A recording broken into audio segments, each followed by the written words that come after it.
മുഖ്യമന്ത്രിയുടെ സനാതന ധർമ്മ പരാമർശത്തിൽ വെട്ടിലായിരിക്കുകയാണ് CPM. NSSും എതിർപ്പുയർത്തിയതോടെ തദ്ദേശ തെരഞ്ഞെടുപ്പിൽ തിരിച്ചടിയാകുമെന്ന് ആശങ്ക പാർട്ടിയിൽ നിലനിൽക്കുന്നുണ്ട്. പാർലമെന്റ് തെരഞ്ഞെടുപ്പിന് സമാനമായി ഭൂരിപക്ഷ സമുദായങ്ങളുടെ പിന്തുണ നഷ്ടമായേക്കുമെന്നും വിലയിരുത്തലുണ്ട്. പ്രജിത്ത് മോഹനൻ ചേരുന്നുണ്ട്. പ്രജിത്ത്, നമുക്കറിയാം ഈ അനാവശ്യമായ ക്ഷേത്ര കാര്യങ്ങളിൽ ഇടപെടുന്ന മുഖ്യമന്ത്രിയുടെ നിലപാടുകൾ പണ്ടും ചർച്ച ചെയ്യപ്പെട്ടിരുന്ന ഒരു സാഹചര്യമുണ്ട്. നമുക്കറിയാം, എല്ലാവരും ഒരേ സ്വരത്തിൽ പറയുന്നത് ശബരിമല വിഷയത്തിൽ തൊട്ട് കൈപൊള്ളിയ ഇടതു സർക്കാരാണ്. അതുകൊണ്ട് തന്നെ ഇനിയും പിണറായി വിജയൻ ഇത്തരം സാഹചര്യങ്ങളിൽ ഇങ്ങനെയുള്ള വിവാദങ്ങൾ സൃഷ്ടിക്കാതെ നോക്കണമെന്നുകൂടി പാർട്ടിക്കുള്ളിൽ ഒരു നിലപാട് രൂപപ്പെട്ടുകൊണ്ടിരിക്കുകയാണല്ലേ?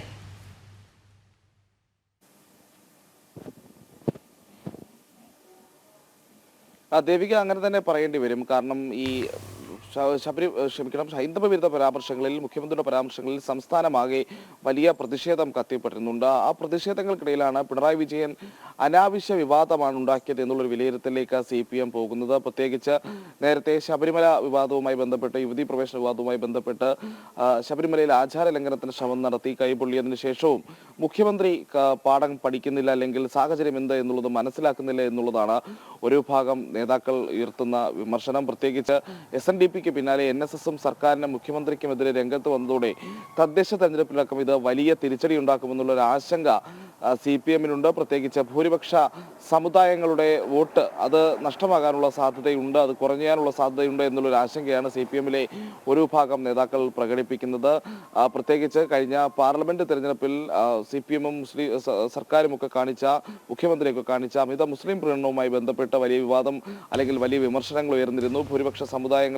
ഭൂരിപക്ഷ ആളുകളെ അവിടെ നിന്ന് ഒരു എതിർചര്യയിലേക്ക് കൊണ്ടുപോകുന്നതിന് കാരണമായിരുന്നു എന്നുള്ളൊരു വിലയിരുത്തൽ പാർട്ടിക്കുണ്ട്. പ്രത്യേകിച്ച് പലസ്തീൻ വിഷയത്തിലൊക്കെ കാണിച്ച അമിതമായ താല്പര്യം, ഹമാസ് അടക്കമുള്ള ഭീകര സംഘടനകളെയൊക്കെ പിന്തുണച്ച് പരസ്യമായ സെമിനാറുകളും പരിപാടികളും ഒക്കെ സംഘടിപ്പിക്കുന്ന ഒരു സാഹചര്യം, ഇതിലൊക്കെ വലിയ അമർഷം സംസ്ഥാനത്ത് ഉണ്ടായിരുന്നു. അങ്ങനെ വലിയ രീതിയിലുള്ള വോട്ട് ചോർച്ച CPM ഉണ്ടായി എന്നുള്ളത് യാഥാർത്ഥ്യമാണ്.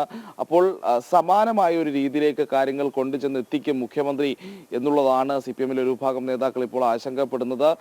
നേരത്തെ ഈ ശബരിമല യുവതീ പ്രവേശന വിവാദവുമായി ബന്ധപ്പെട്ട് NSS ശക്തമായ നിലപാട് സ്വീകരിച്ച ഒരു സാഹചര്യം ഉണ്ടായിരുന്നു. പിന്നീട് വലിയ തിരിച്ചടി CPMൽ ഉണ്ടായെന്നുള്ളത് ഒരു യാഥാർത്ഥ്യമാണ്. അപ്പോൾ ഇതൊക്കെ മുഖ്യമന്ത്രി ഓർക്കാതെയാണോ ഇത്തരത്തിലുള്ള ഈ പറയുന്ന രീതിയിലുള്ള അനാവശ്യമായ വിവാദങ്ങളിലേക്ക്, മുഖ്യമന്ത്രിക്ക് സ്റ്റേക്കില്ലാത്ത വിഷയങ്ങളിലേക്ക് ഈ രീതിയിൽ കടന്നു ചെന്നുള്ള പരാമർശങ്ങൾ നടത്തുന്നത് എന്നുള്ളതാണ് പ്രധാനപ്പെട്ടതായി ചോദ്യം ഉയരുന്നത്. എന്തായാലും സമാനമായ തെരഞ്ഞെടുപ്പുകളിൽ ഉണ്ടാകുന്ന, പ്രത്യേകിച്ച് ഇത്തരം വിഷയങ്ങളിൽ മുഖ്യമന്ത്രിയുടെ ഭാഗത്ത് നിന്നുണ്ടാകുന്ന അവധാനതയില്ലാത്ത ഇത്തരം ഇടപെടലുകൾ മൂലം തെരഞ്ഞെടുപ്പിൽ ഉണ്ടാകുന്ന ഒരു തിരിച്ചടി വരുന്ന തദ്ദേശ തെരഞ്ഞെടുപ്പിലും ഉണ്ടാകും എന്നുള്ളൊരു കണക്കുകൂട്ടലിലേക്ക് പാർട്ടി പോയിരിക്കുന്നു.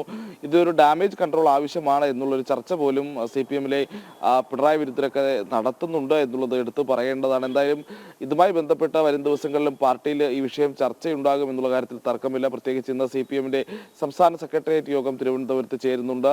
ഇതിൽ ഈ വിഷയം ചർച്ചയാകുമോ എന്നുള്ളതാണ് പ്രധാനപ്പെട്ട ചോദ്യം. അങ്ങനെയെങ്കിൽ ഏതെങ്കിലും നേതാക്കൾ മുഖ്യമന്ത്രിയുടെ ഈ നിലപാടിനെതിരെ രംഗത്ത് വരാനുള്ള സാധ്യതയുണ്ടോ എന്നുള്ളതും പ്രധാനപ്പെട്ട അല്ലെങ്കിൽ തന്നെ ജില്ലാ സമ്മേളനങ്ങൾ നടക്കുന്ന സമയത്ത് ചോദ്യങ്ങളുടെ പെരുമഴയാണ്. നിങ്ങൾ എന്തിന് എന്ന ചോദ്യം മുഖ്യമന്ത്രിക്ക് നേരെ ഉയർത്തുന്നുണ്ട്. വിഭാഗീയത സജീവമാണ് പലയിടത്തും. അപ്പോഴാണ് ഹൈന്ദവ വിഷയങ്ങളിൽ ആവശ്യമില്ലാതെ കയറി ഇടപെട്ട് കൂടുതൽ കെണിയിലേക്ക് മുഖ്യമന്ത്രി പോകുന്നത്. അത് വലിയൊരു ചോദ്യചിഹ്നമായി മാറുന്നു. വിവരങ്ങൾ നൽകുകയായിരുന്നു പ്രജിത്ത് മോഹൻ.